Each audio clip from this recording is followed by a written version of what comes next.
Thank you very much. This is David Lynch's, not only his first visit to Brisbane, but also to Australia. So we're really happy to be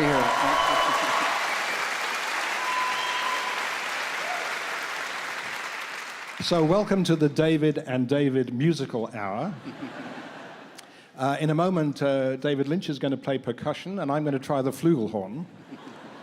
But seriously, the stage is set for a concert by the Queensland Symphony Orchestra tonight. So that's why we're in this musical setting. But it does give me a chance, David, to ask about the importance of music in your films and your work as a whole. I'm very happy to be here with you all tonight. Good to see you.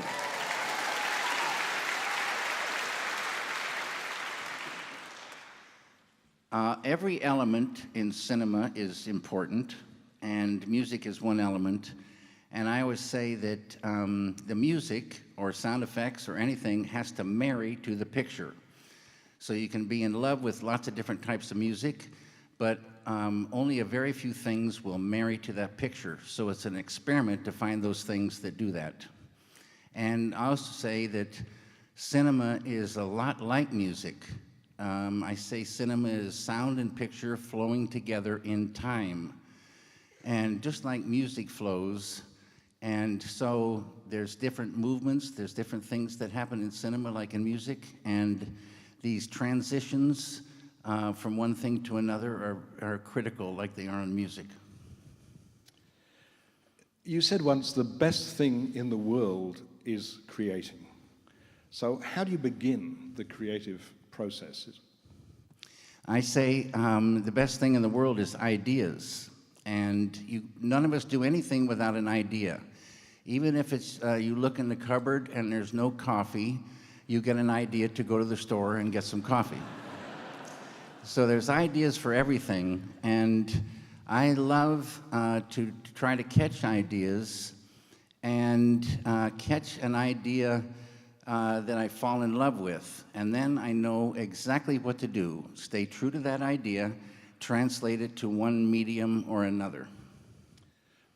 Stay true, but how difficult is it to stay true when you create? It's not really difficult. When you catch an idea, you see it in your mind's eye, and you feel it, and you can hear it, and then you write that idea down on a piece of paper. And you write it down in such a way that when you read it, the idea comes back in full. And you hold this idea in your mind, and you stay true to that, and it guides you through the process. You're an artist who has merged film, television, music, design, animation. Do you think art should be without borders, without pigeonholes? Yes, there's a thing called freedom, and it's very, very important. Free to think anything and do anything. Every human being has a line they won't cross, but it's a different place for each of us. But you need to have freedom to do your work. Any restrictions is a sadness, and it can kill creativity. So we know that meditation has played a very important role in your life. So how does meditation help you create? We are all human beings, and the human being is a glorious being. And even though it might not be taught in school, each and every one of us human beings has a field within us, a treasury within us. And this treasury is known by many names, but it's like an ocean of pure consciousness, pure bliss. Unbounded this field is. Unbounded, infinite, eternal, immutable, immortal consciousness. And this field in Vedic language is called Nitya and Aparashaya, meaning eternal and uncreated. No one created this field. It's always and forever been there. It's there right now, and it will be there forever. And this consciousness, pure consciousness, has qualities. So within each and every one of us is unbounded intelligence, unbounded creativity, bliss, happiness, love, energy, and peace. And we're living on the surface, but deep within is this treasury. So I practice transcendental meditation as taught by Maharishi Mahesh Yogi. And Maharishi brought this, it's a mental technique, an ancient form of meditation he brought back for this time. It's easy and effortless.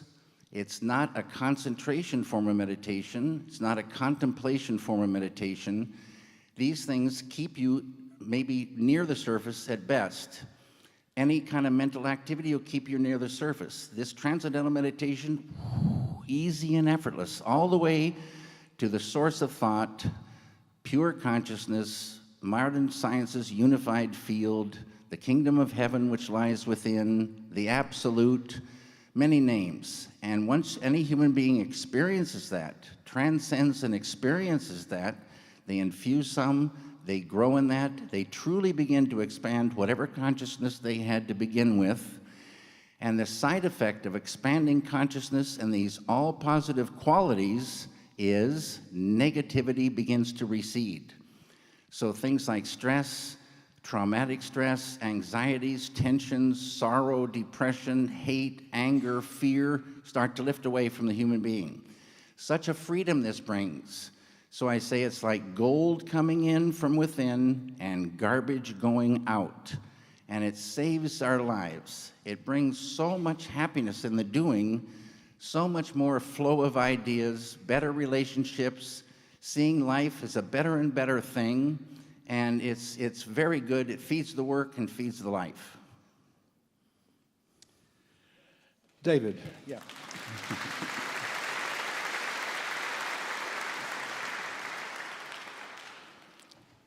Let's talk a little bit about your films. Sure thing. Obviously, we start with Eraserhead, but what was the journey that took you to Eraserhead? All I wanted to be was a painter. And so I studied painting at the Boston Museum School and the Pennsylvania Academy of Fine Arts. While I was at the Pennsylvania Academy of Fine Arts, I mostly painted at where I lived, but I also had a small cubicle in a big, large studio in the school. I was in this cubicle one night painting a garden at night, mostly black with some leaves green coming out. And I was sitting looking at this painting, and from the painting, I heard a wind, and then I saw the green start to move. And I said, oh, a moving painting.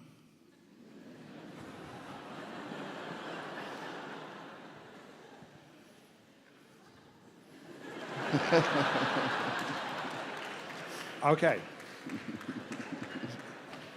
So that was the beginning, but then it took Yes. you, what, 5 or 6 years to make it? From that experience, I made a short film, 1-minute loop, on a sculptured screen with the sound of a siren, and that was 6 men getting sick. Different things happened, and I then made a film called The Alphabet.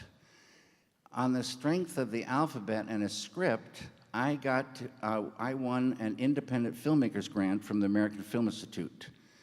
Then I made a film called The Grandmother. And then on the strength of that, I was accepted to the Center for Advanced Film Studies, AFI, in Los Angeles. And it was there that I made Eraserhead. You made it in a garage, or? No. I was, the school at that time was in a mansion. I made Eraserhead in a mansion in the best part of Beverly Hills, California. And this was a 55-room mansion on a hill, surrounded by 18 acres of land. Sounds like Sunset Boulevard. It's very much like that. Down below the mansion, there was what we call the stables. There were car garages, There were maids' quarters, there was a hayloft, there were other garages and stalls for horses. There was a great place for firewood for the mansion, and a greenhouse. And I got control of a lot of that. And I was able to make almost a small studio there, like a sound stages. Build the sets down there and work down there for a little over 4 years. And it was a beautiful, beautiful place to be and work. There's an article today in the Sydney Morning Herald by a very good writer, Paul Burns, who says that in every film you've ever made, there's a character based on you. Are you the character in Eraserhead? No.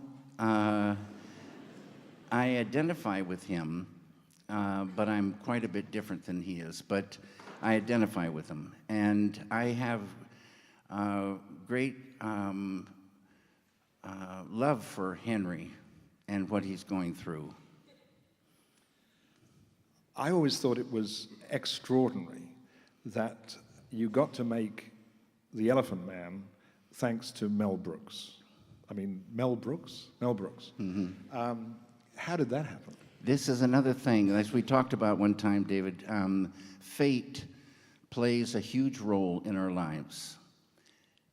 No one would believe that someone would pick me, having made Eraserhead, to do a Victorian drama in London with Sir John Gielgud and the rest.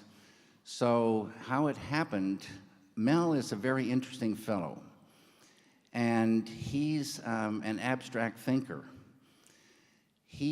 There were several people along with me that were kind of a team that wanted to make The Elephant Man, and one of them had worked with Mel, was actually working with Mel. And this person, Anne Bancroft, read the script first for The Elephant Man, and then she gave it to Mel. And he had just formed a new company, Brooks Films, and they were going to make non-Mel Brooks films. So Mel read this script, and he loved it, and he said, "You're in, you're in, you're in, you're in, and who is this David Lynch?" So they said, "Mel, you got to see Eraserhead." And so I said, "Listen, guys, it's been great knowing you." And so Mel saw Eraserhead, and after the screening, they made me come there, but not in this room, but they made me come there and to be there when the screening was over. And the doors burst open, and Mel was running toward me. He embraced me and said, "I love you, you're a madman, you're in."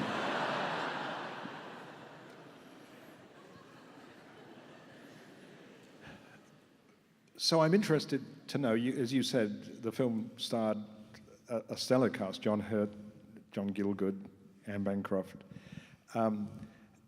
You are trained as an artist, and a lot of the things you've done were, I mean, even Eraserhead was a fairly, I won't say solitary, but was not a huge thing. Now suddenly you're working in London on a film set dealing with actors. How did that go? It was a baptism of fire. Wendy Hiller, Dame Wendy Hiller, great actress. When I first met her, she's kind of a small woman. She grabbed me by the neck and marched me around the room and said, "I don't know you, I'll be watching you."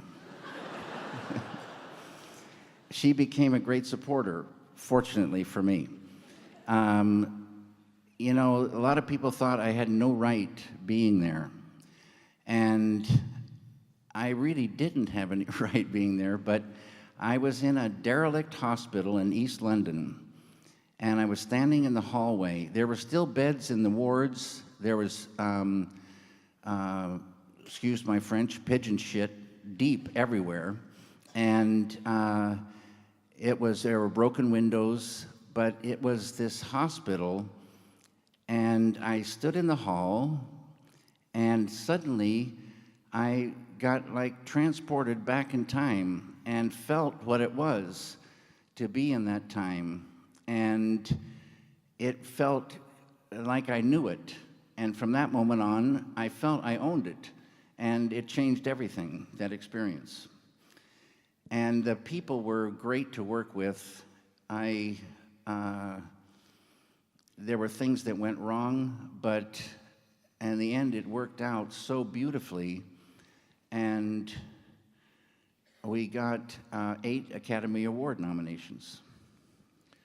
Freddie Francis was the director? Freddie Francis was the DP. And was it a challenge to shoot it in black and white? Because No, that we wanted to get a DP that had shot black and white. And there were several British cinematographers that had done that. Freddie became a great, great, great friend. He's since passed away, but he was solid gold to work with. He shot many films in black and white, and but even more than that, he became a great supporter and friend. David, do you want to say anything about Dune? Not a lot.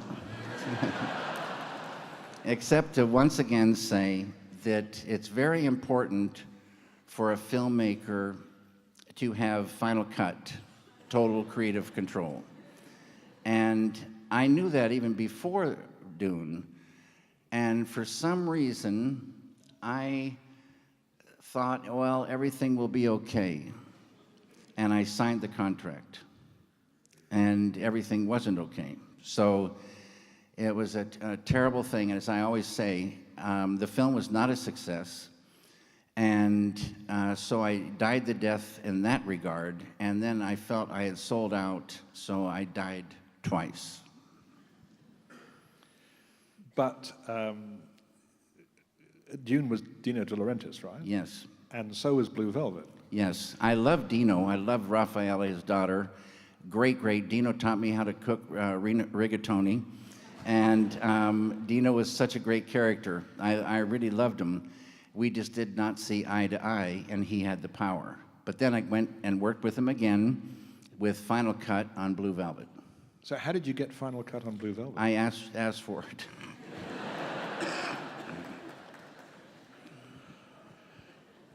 So, Blue Velvet was inspired, I believe, by your childhood well, you were born in Montana, but you spent some of your childhood in Smoking. No, it wasn't inspired by that at all. Okay.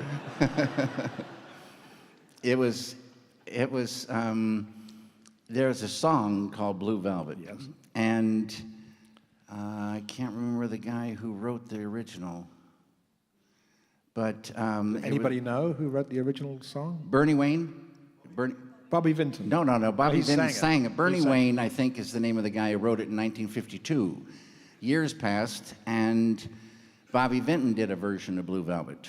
When that song came out, I did not like it. It was schmaltzy, and it was just not my cup of tea. It wasn't really rock and roll, and it just passed me by.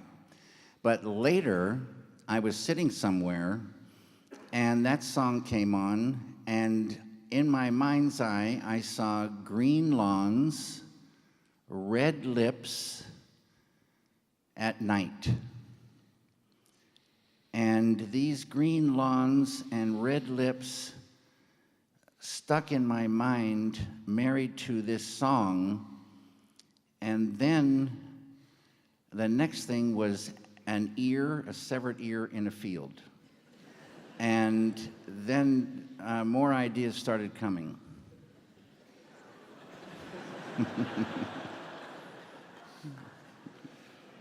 I don't know if it was the world premiere, but I saw Blue Velvet at the Montreal Film Festival. Was that the world premiere? I believe it was, yeah. And Fellini's wife, Giulietta. Giulietta Messina. Yeah, I got to dance with Giulietta Messina on opening night in Montreal. We opened the dancing of this party, dancing together. It was so beautiful. Such a beautiful soul she was. Imagine that. I'm trying to. Yeah. So I saw it there in Montreal, and I can honestly say I'd never seen a film like it. I mean, when the opening scenes of that film, are just unforgettable. I mean, tell us a little bit about this thing, you know, the white picket fence, the happy, contented people in this little lumber town, and the horror and sickness just under the surface.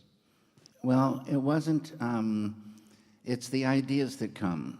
And many of the ideas that come are conjured by our world. And we all know that there's many mysteries, and I always say that human beings are like detectives. We want to know what's going on and what the truth of the thing is. And we see our world, and we feel it, and we feel there's things going on, and then sometimes these ideas come, and they string themselves together, and out comes something like Blue Velvet.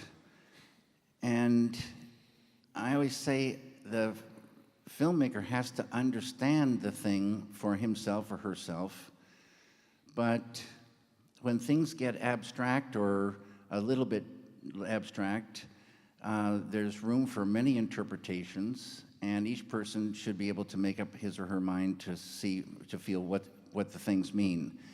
And Blue Velvet is like that. I was wondering if Kafka was an influence on you. I love Franz Kafka. I particularly like the Metamorphosis. Yes, I can see that. Yeah. Well, Blue Velvet was something in my film-going life that was extraordinary. Can you talk a bit about Wild at Heart now? Wild at Heart, I read, well, I have a friend named Monty Montgomery, and if you've seen Mulholland Drive, Monty played the cowboy. And Monty is a southern boy, and he is an interesting fellow. He was one of the producers on Wild at Heart, and before all this, he sent me a book that he wanted to direct. And I was talking to him on the phone, and I was just joking him. I said, Monty, what if I read this thing and I want to direct it? And then he said, well, David, you'll direct it then. And so it happened. I read the book, and Barry Gifford is a great writer, and he writes in a strange way, very short chapters, but I always say his words are like seeds. They conjured so much stuff in my mind, and I just had a desire came from this to make this film, and so we did. And I'd gotten to know Laura Dern from Blue Velvet, but I'd seen this side of her. I knew she could play Lula, knew that the perfect person for Sailor was Nicolas Cage. A great, great actor, fearless actor, and they signed on, and I wrote the script in 2 weeks, and then did a rewrite in another 2 weeks, and we were out filming. It just happened very smooth. So when you're out filming on location, is there much improvisation? No, you follow the script. Now, you work very hard to make things a certain way.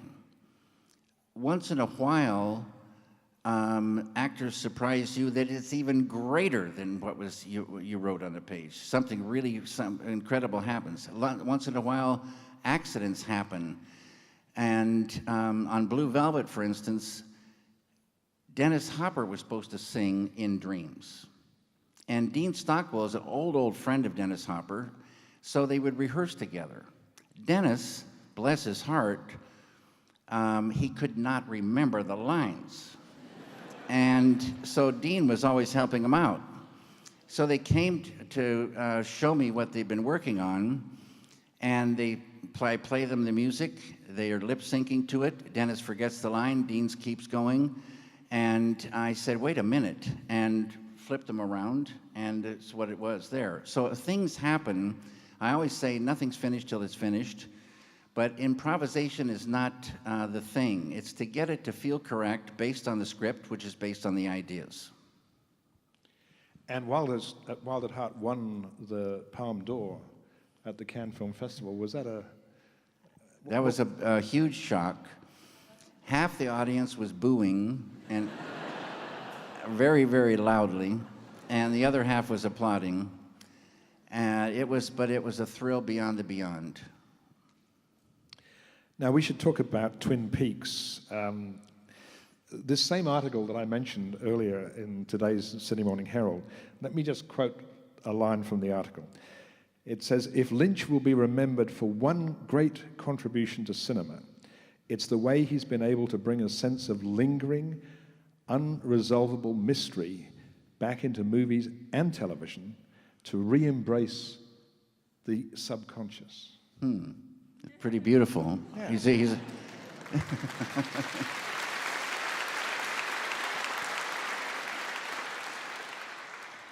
I'll give you the article afterwards. Okay, thanks.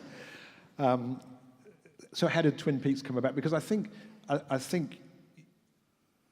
the success or the fact that Twin Peaks exists as a television series helped change American television. Would you?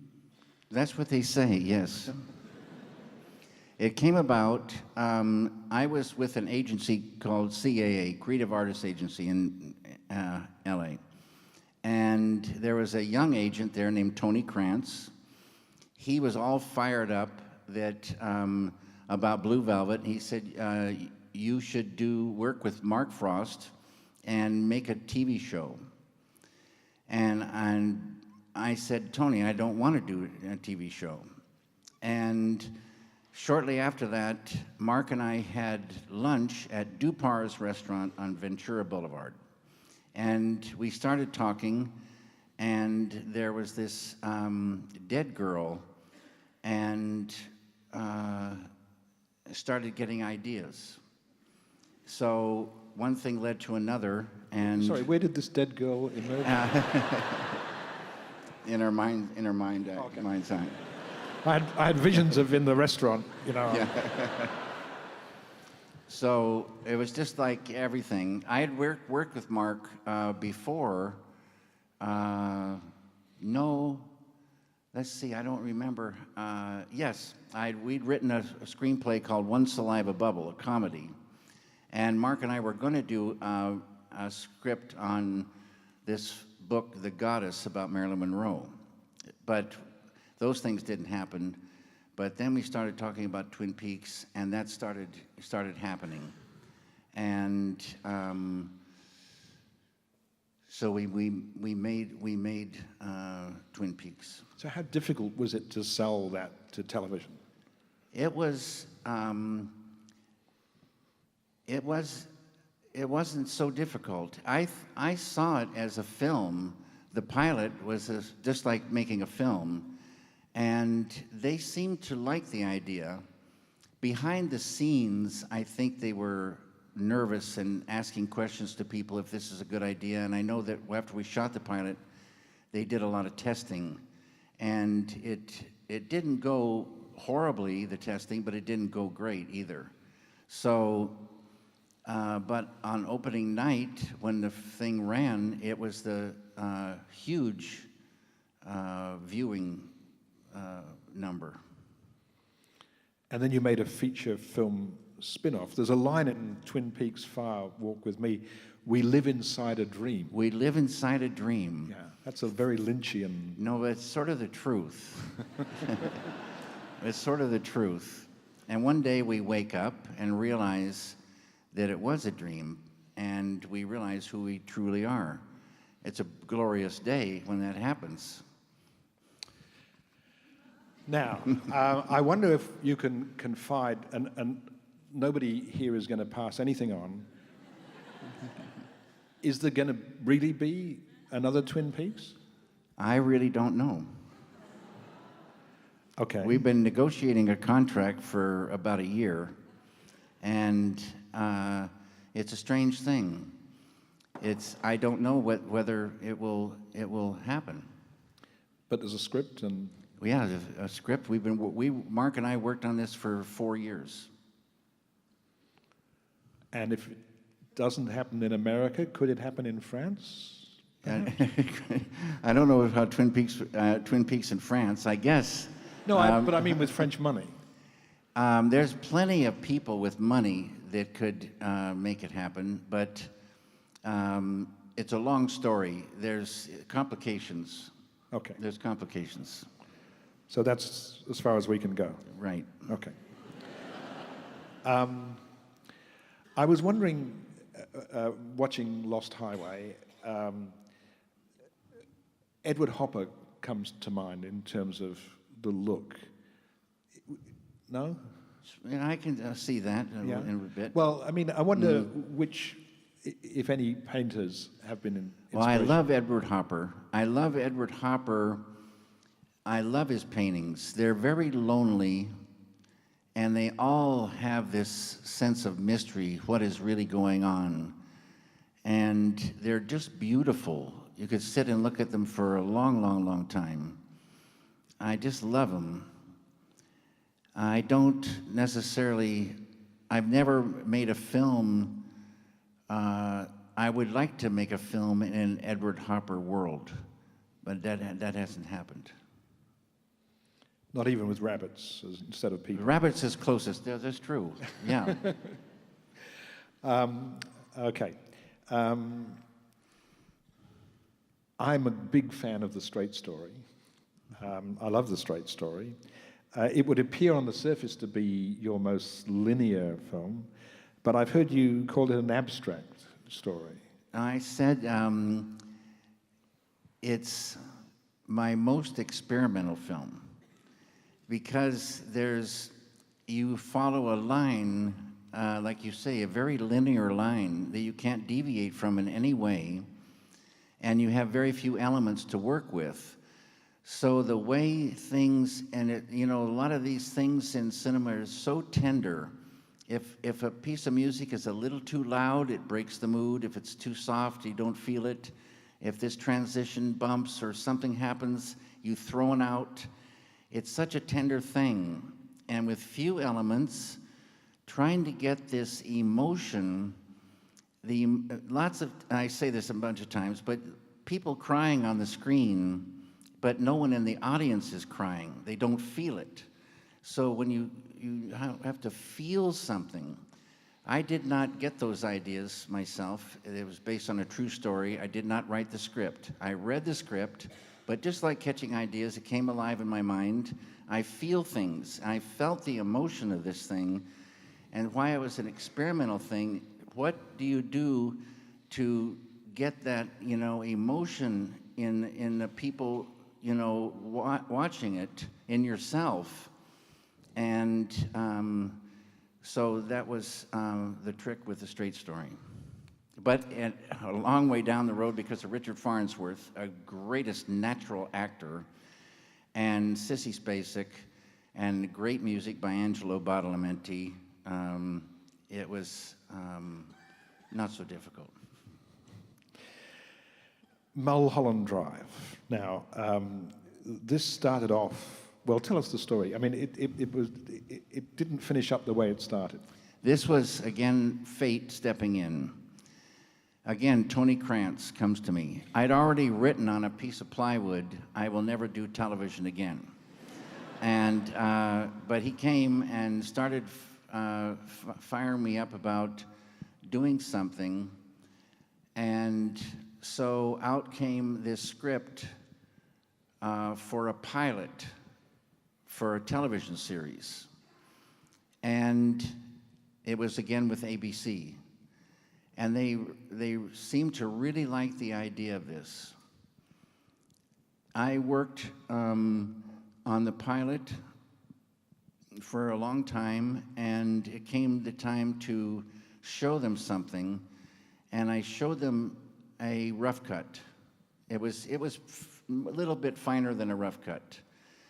And the person I heard that saw it at 6 o'clock in the morning, having coffee, standing up, seeing it on a television across the room.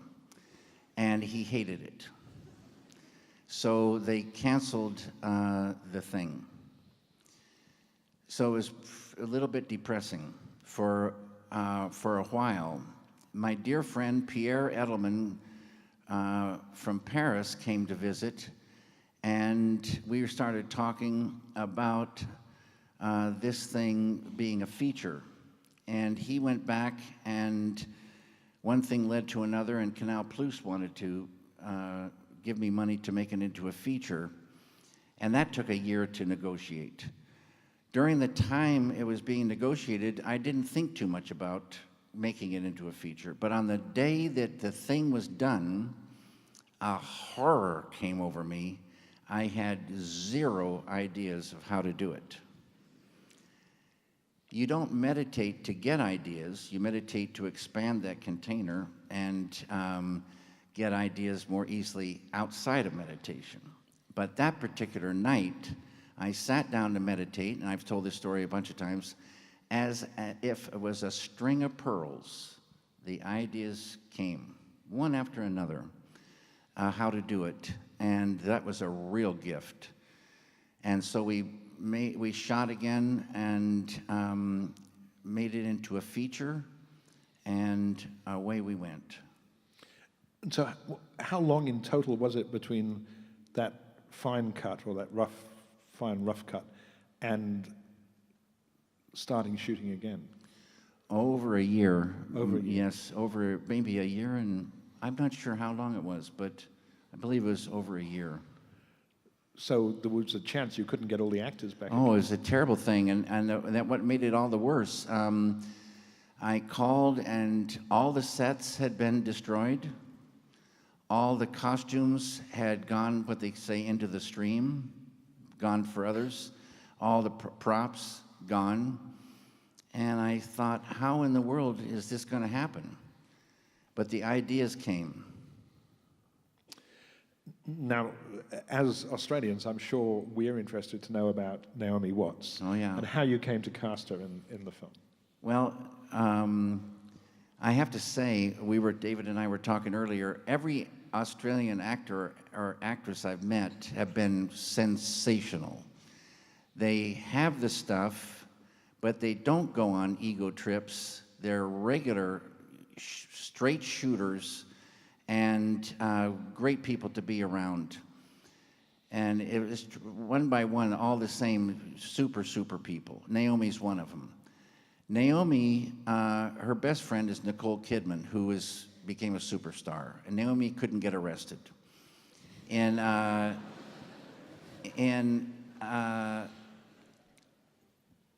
this world of television series, our actors have to sign on just in case there's many seasons. They have to sign on for a long time. So you can't get big stars to sign on to something. They just won't do it, whether they love it or not. So you swim in a different pool, and Naomi was in that pool. I saw a picture of Naomi, and then I met Naomi 2 times, and then a 3rd time, and I saw the way she is and knew in my heart this was the perfect person, and away we went. And we had so much fun making this. And bless her heart, she has the stuff, all the stuff. And so then she was able to go on from there and become a superstar on her own.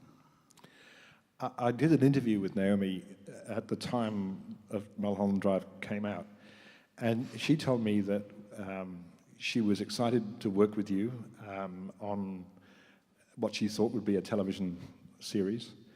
And when the news came that ABC America, we should say, because didn't want to proceed with it, she was absolutely devastated. She thought that was the end of her career. She thought, you know, I'm a complete failure. And then when the French came in and you completed it as a feature film, she was so excited and so thrilled. And she was absolutely full of admiration for your persistence in getting that film finished. That's beautiful. Yes, Mulholland Drive. Inland Empire. You photographed it, edited it. You made it like a painting, really. Could we say that? Well, not any more than anything else, I think, but it was a strange road, again, making that film. Was it sort of back to basics, do you think? I had started an internet site and started making small digital things with the Sony PD-150 camera. And working with that camera was such a thrill. You can see what you've got right away, you can try experiments, you can do things. And so in those days, I got an idea and for a scene. And I went and got the people together and shot the scene. But I thought that was it. I've got a scene. I don't know what it is, really, except what it just is that. It's not part of something. And then I got an idea for another scene, and I went and I shot that. And then I got an idea for a third scene, and I went and shot that. And then I got a fourth idea that united these three previous scenes and had ideas for much more. So from that point forward, as I say, it became more of a normal shooting schedule, normal shooting thing, but based on the script. It came from the ideas of that fourth idea. And off we went. But we had to stick with the Sony PD-150 because those other scenes have been shot with that. And what was fine with me, but it's not a high-res, camera. And it was partly filmed in Poland. Why that? That's where the ideas led me. Now, how do ideas lead you to Poland? I have friends that run the Camera Image Film Festival in Łódź, Poland. And they came to visit me in the year 2000, 4 of them, and they wanted me to come to their festival. And I love factories, and I love nude women. So I said, could you guys in which order do you they're pretty much equal. I said, could you guys get me into some of these factories I've heard about? Because it was a big industrial area in Poland. And they said, absolutely. And I said, could you get me nude women at night? And I said, no problem. So they were true to their word, and they became great friends. In Poland, in Łódź, Poland, I loved the mood of Łódź, Poland in the winter.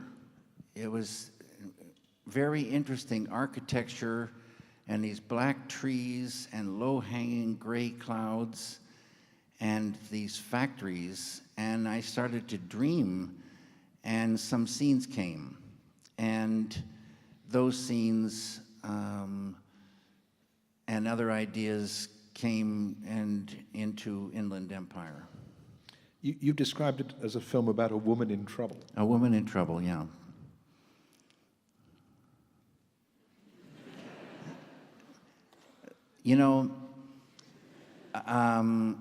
I always say this, a film is sort of like a book, and books get written, and the author maybe passes away, so you can't go talk to them and say, okay, what did you mean, I'm duly chastened. No, I don't mean that. And David's a great, film critic, and people have a right to analyze the thing and say what it is for them and to criticize it one way or another. It's beautiful. But I really believe the film should stand on its own, and there should be nothing added, nothing subtracted, and you work a long time to make it just so. And it's a very precious thing, every film. So that's sort of the way it is. Yeah, fair enough. But maybe you can answer this one. Where did the title come from? It came from the story. Okay.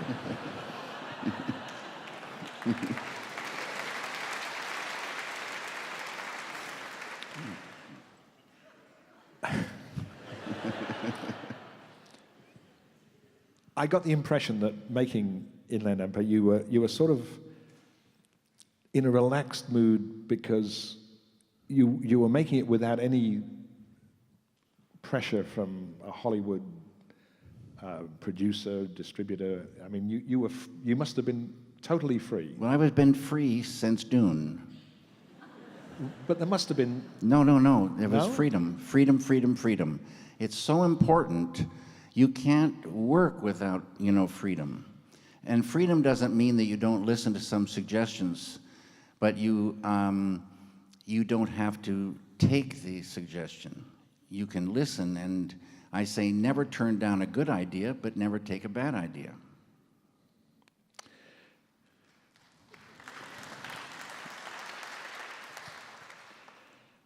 Filmmaking has only ever been part of your working life. You're a painter, you're a photographer, you've created animation and music. They're all areas that you've explored. And do you approach each art form with the same vision that distinguishes your films? In a way, I always say every medium talks to you. And a lot of the mediums, even cinema, is a little bit action and reaction. For instance, in a rehearsal, you watch a rehearsal and then you react to that. And if it's not exactly right based on the idea, you go talk to the actors. And you talk to them with words so that they understand a certain thing, and then you rehearse again. And little by little, it gets closer and closer. And then I always say some light bulb goes off in their mind, and they catch this thing. Now they're going down the same road you're on based on the idea.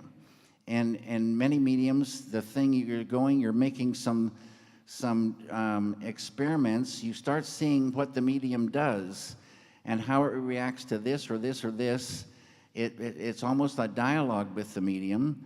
And then you find your way with that particular medium. And then from then on, it's ideas flowing in that particular medium's talk, and away you go. So when you're making a film, what for you is the most enjoyable part of the process? Is it the preparation, working on the script? Is it the actual shooting, working with the actors? Or is it the post-production? Every aspect is enjoyable, and every aspect is critical. So it's just beautiful. It's a beautiful world making a film, and the crew and the cast, you become like a family. It's very, very beautiful. And as I say, every element is so important, is critical to the whole. So you work until each thing feels correct. And then you have a chance of the whole working. Jean-Luc Godard, this last year, made a film in 3D.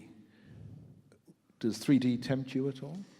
I never really, I think if I got an idea that said, this is screaming for 3D, more often than not, people shoot 3D to get people into the theaters. And that's not the reason to shoot 3D. If the idea says this is a 3D idea, just like some ideas are some films are black and white ideas. Some are color, some are this, some are that. It's the idea that tells you how it wants to be. But I think it would be great if one day a 3D idea came. And you'd be up for that? Hmm? And you'd be willing? Yeah. If it came and it wanted to be 3D, you bet, if I was in love. How does it feel when you've gone through the process of months of making a film, and finally you finished it? How does it feel sort of letting it go? there's a point where a thing is finished, and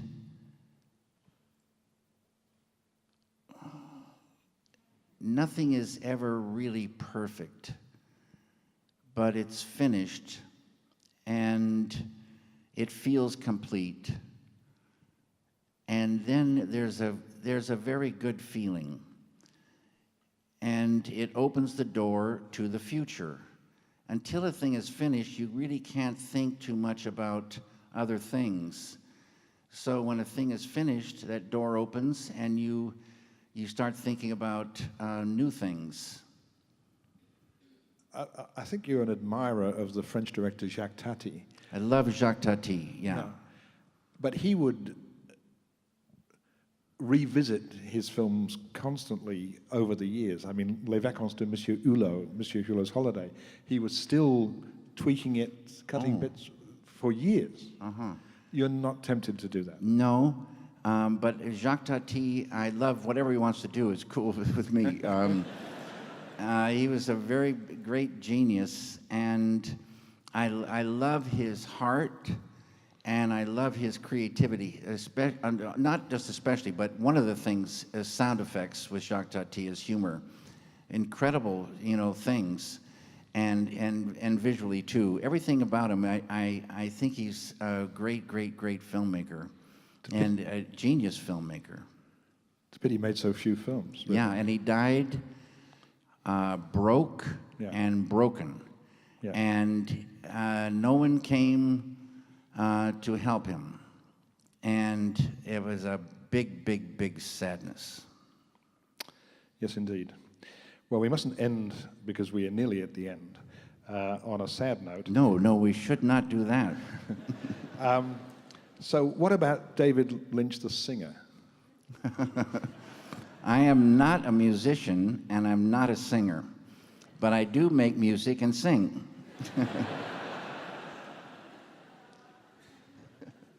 A little more, please, on that. I got into I always say, Angelo Badalamenti brought me into the world of music. And Angelo said, David, I need lyrics. I can't write music without lyrics. So I started writing lyrics, and that was something new. And then working with Angelo, I got to know many great musicians that would come into the studio, and they were, the musicians, I say, are like children. They like to sleep late, and when they're playing together, it's a high, it's a thrill, it's the most beautiful world. And it's almost like a love fest. This music just brings people together into this so special place. And I love being in the studio. I'd always wanted a studio to experiment with sound. So finally I got to build a studio in Los Angeles. And I started experimenting with just sound. And again, Monty Montgomery came one time. His girlfriend and his future wife was a girl named Jocelyn. And Jocelyn had fallen in love with Hildegard and wanted to do an album. And I saw this thing as nature and Hildegard, and we went to work making that album, and it was called Lux Vivens, and I don't think you can get it anymore, but it's so beautiful. Jocelyn's singing is so incredible. But we had a great time experimenting with the sound and music behind that, and then doing the experimenting, I started playing an electric guitar to make sound effects. And then the sound effects became more musical, and I play the electric guitar upside down and backwards, but it makes a thing that makes me happy. Well, we started with music. We won't quite finish there. I've just got one more thing to ask you. You once said that the hardest thing there is to keep a fresh eye. Of what? A fresh eye. Uh-huh. It is difficult, yes. Yeah? You still believe that? If you, there is a chance making a film over a long period of time that you lose objectivity. So as painful as it is, I have a screening with, say, several people. It could be, there's not a magic number. It could be 20, it could be 40, it could be even 10. And you sit with them and you can feel, you don't need notes, you can feel where it's not working or when it is. These are people who know nothing about it. Nothing about it. And I think that's very important. And it teaches you a lot. It's very excruciating and a horrible thing, but it's very good to fix things before it's too late. And do you ever look at your films 10 years later and say, I wish I'd done that, or I'm so glad I did that? I have one of my sons, when he was 14, I told him he could start seeing my films. So every Saturday night... What did you start him with? Eraserhead? Well, I started with each sequence, so we started with Eraserhead. Okay. And every Saturday night we saw a different film.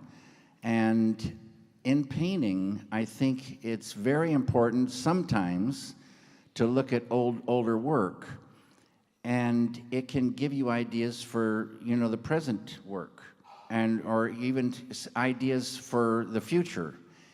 It's kind of important to sometimes go back, and I felt that same way about seeing the films with my son. I was glad I went back, and it kind of inspired some things for the future.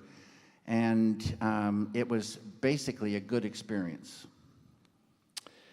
Well, David, you've been very generous with your insights this afternoon. As most of you know, I'm sure, there was a wonderful exhibition, David Lynch Between Two Worlds at GOMA. It opened today, and it runs until the 7th of June. So if you haven't seen it yet, be sure to go. It is a marvelous exhibition, and the catalog is fantastic, isn't it? It's a great catalog. It's a beautiful catalog. Yeah. The show is so-so, but the catalog is incredible. Please thank David Lynch. Thank you all very much. Thank you. Thank you. Thank you very much.